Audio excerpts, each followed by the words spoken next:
Hello दोस्तों, आपका स्वागत है आपके अपने YouTube चैनल मोहित जोशी ब्लॉग्स में। सबसे पहले आप सभी मित्रों को मेरा प्यार भरा नमस्कार।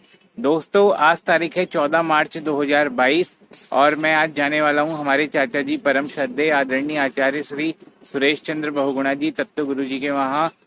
और आज हम उनसे जानेंगे बाबा नीम करौली महाराज जी के बारे में।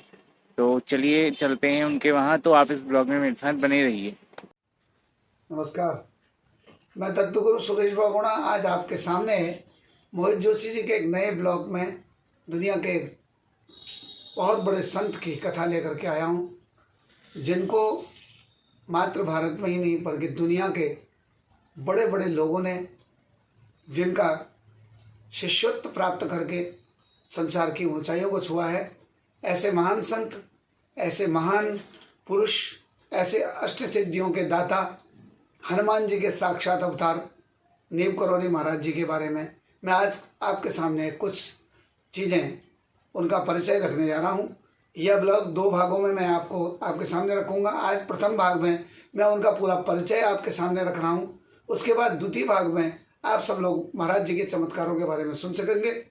मित्रों, जैसा कि नीम करौली महाराज जी के बारे में सर्वप्रथम ये जानिए कि ये कौन थे, कहाँ से आए, इनका जन्म कहाँ हुआ, इनका मूल नाम क्या है, यह जानना बहुत ज़रूरी है।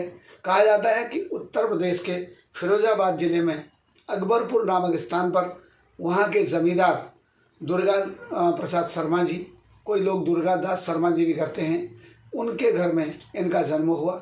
और जब इनका जन्म हुआ, क्योंकि दुर्गा दास शर्मा जी वहाँ के बहुत बड़े अमीर यानी कि सामंत थे और उनके पास अपार धन संपदा थी। इनके घर में जब पुत्र रत्न की प्राप्ति इन्हें हुई तो इन्हें बड़ी प्रसन्नता हुई और बहुत इनको प्रेम से पाला पोसा गया और इनका नाम रखा गया लक्ष्मी नारायण शर्मा। और लक्ष्मी नारायण शर्मा बचपन से ही, छोटी उम्र से ही एकांत प्रिय और बहुत शांत स्वभाव के थे।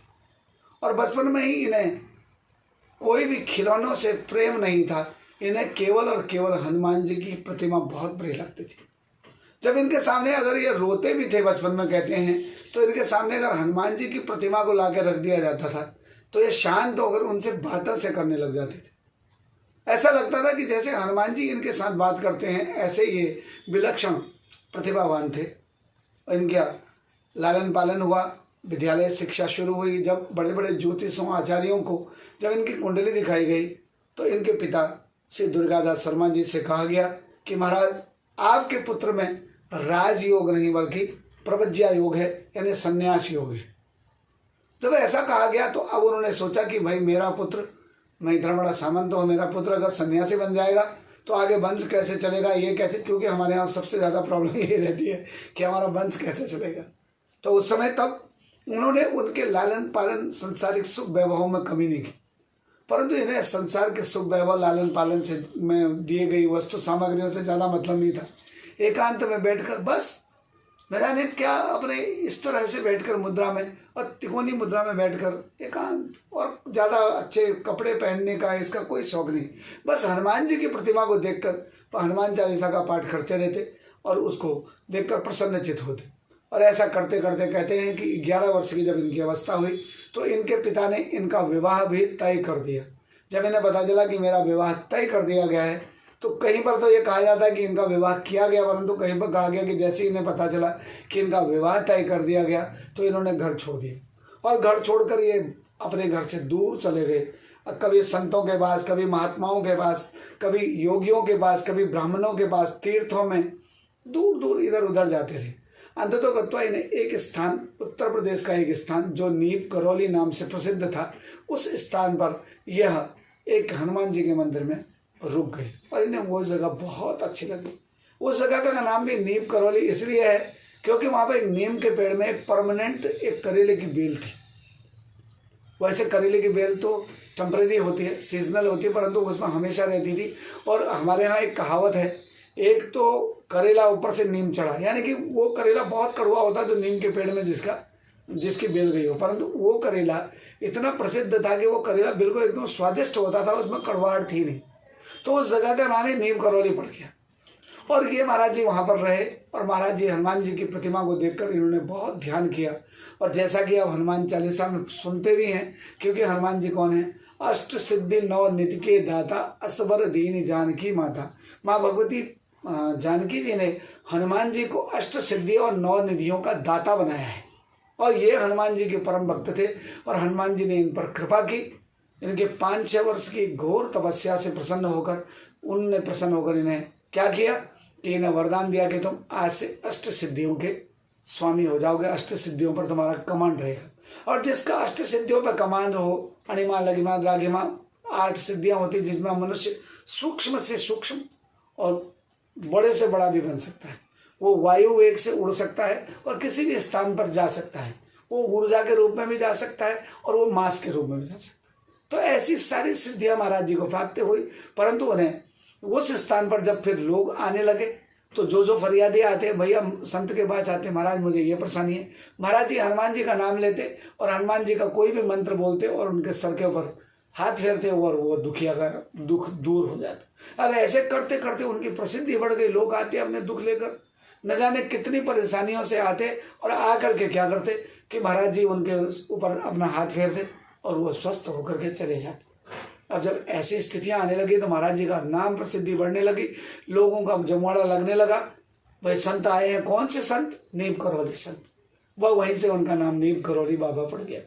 और नीम करौली बाबा जी हमेशा बर्तन क्या मिट्टी के बर्तन में भोजन बना के भोजन किया करते थे। वो कितने लोगों ने हांडी बाबा भी कहते थे, यानी हांडी में जो भोजन बना के खाते हैं हांडी बाबा। तो ऐसे ही महाराज जी, परंतु महाराज जी को कुछ समय रहने के बाद वो स्थान, अब उन्होंने सोचा, वैसे भी शास्त्र में कहा गया, दत्तात्रेय जी ने भी कहा है कि संत को और सर्प को एक स्थान पर नहीं रहना चाहिए। और उन्होंने भी वो स्थान छोड़ दिया और उन्होंने उस स्थान को छोड़ करके वह सीधे घूमते घूमते अंततो गत्वा, उस समय यह उत्तर प्रदेश ही हुआ करता था, हमारे इस समय के उत्तराखंड राज्य के नैनीताल जिले में आ गए। और यहाँ घूमते घूमते अंततो गत्वा उन्हें वह स्थान बहुत अच्छा लगा जहाँ पर कि रोड कैंची की तरह घूमी हुई है, इसलिए उस स्थान का नाम कैंची है। और वो क्षिप्रा नदी के तट पर बैठे हुए उस स्थान पर सिचुएट, उस स्थान को बहुत अच्छा लगा। और उस समय वो क्षिप्रा नदी को पार करके बस एक पेड़ के नीचे बैठ गए। क्षिप्रा नदी की एक विशेषता है, सारी नदियां उत्तर से दक्षिण की ओर बहती हैं, परंतु यह नदी दक्षिण से उत्तर की ओर को बहती है। क्षिप्रा नदी बड़ी विशेषता है, इसे उत्तर वाहिनी कहा गया इसे। और इस नदी का जल मात्र स्पर्श करने से ही कितने बार गंगा स्नान करने का फल प्राप्त होता है। वो क्षिप्रा नदी के को पार करके महाराज जी वहाँ बैठ गए। और महाराज जी का एक बिल्कुल सरल सा स्वभाव और बिल्कुल सरल सा उनका वेशभूषा और अपने बिल्कुल निर्मल भाव और तिरछे होकर के बैठते थे। आपने देखा बंदर की सी स्थिति में, और कंबल ओढ़ करके रहते थे। अब जब लोगों को पता चला, आसपास के लोगों को लोग आने लगे, और हमारे पहाड़ों में तो लोग संतों की बड़ी सेवा किया करते हैं, संतों का बड़ा आदर करते हैं। कोई लकड़ी ले आया, कोई जल ले आया, कोई कुछ ले आया, और महाराज जी ने वहीं पर अपने भक्तों से बस उनके साथ बैठकर दिन भर भगवान की परिचर्चा करते, जो उनके दुख होते उन्हें सुनते और हनुमान जी का नाम लेकर उनके सर पर हाथ फेरते और उसका कष्ट दूर हो जाए। ऐसे करते करते महाराज जी की प्रसिद्धि बढ़ते चले गई। अब तो उनके पास उनके पुराने भक्त नए भक्त मिला के सैकड़ों लोग आने लगे। फिर जब महाराज जी वहाँ पर कभी आंधी आती, कभी तूफान आता, कभी बारिश आती, अब क्योंकि वहाँ पर कोई ऐसा तो था नहीं, छोटा सा हनुमान जी का मंदिर बना दिया गया, वो वहीं पर वो बाहर से एक चबूतरे बना करके उसमें बैठे रहते थे। लोगों ने कहा महाराज इतने ठंड में, इस वर्षा के समय में, इस गर्मी के समय में आप यहाँ कहाँ रहेंगे? चलिए महाराज हमारे वहाँ चलिए, हमारे बड़े बड़े घर हैं, उनमें महाराज जी ने सब सुविधाएं ठुकरा दी।